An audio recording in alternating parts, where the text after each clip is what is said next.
Sa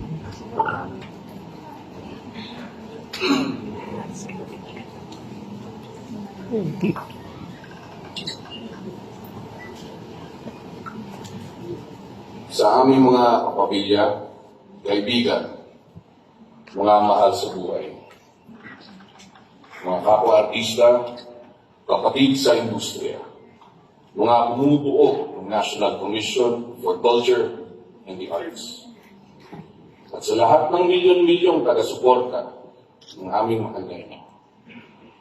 Maraming salamat sa inyong suporta at presensya.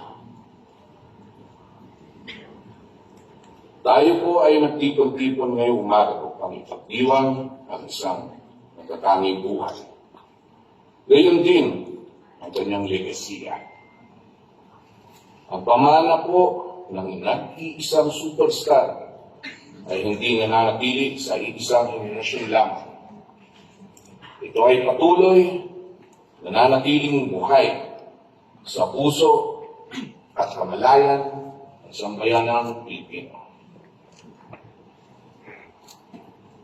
Sa ngalan ng lahat ng naanting niya bilang kawal ng sining ng kultura, inaalay ko ang aming taus-pusong pasasalamat sa NCCA sa pagkakaloob ng titulong pangbansang alagad ng sining sa isa sa mga pinakamatagal iconic na figura ng Pilipinas.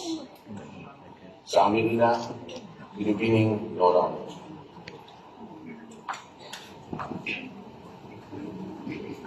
Bilang kanyang mga anak, kami po ay naging saksi sa kanyang walang kapantay na dedikasyon, pagmamahal sa kanyang sining.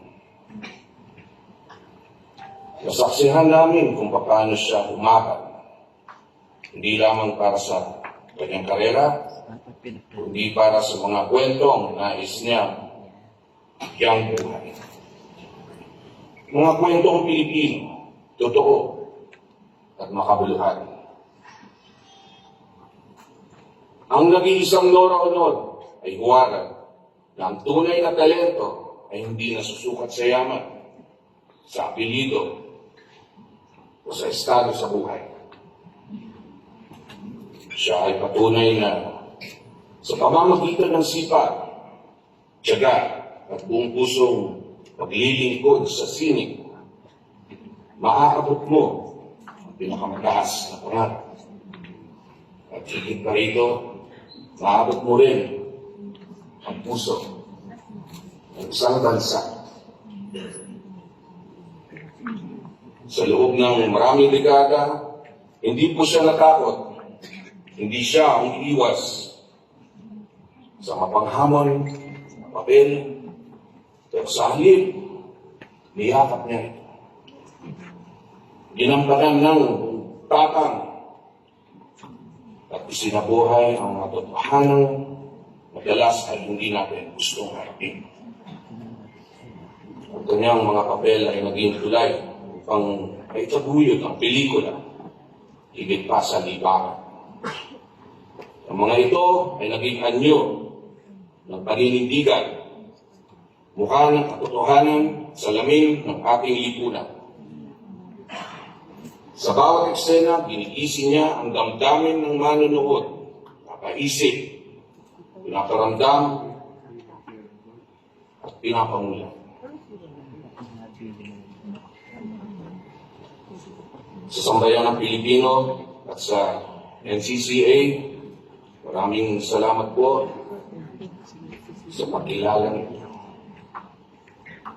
Pinatibay po nito ang pagdiriwang ng isang alagad ng sining ay hindi natatapos sa liwanag ng kamera, kundi nagpapatuloy sa alaala, sa aral, at sa inspirasyong iniiwan nila pagkatapos isara ang kortina.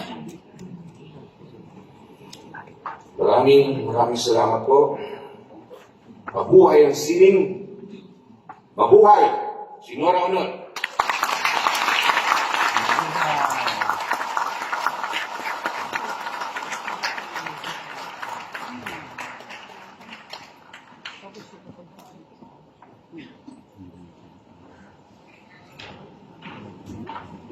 Ang paghahabilin ng legal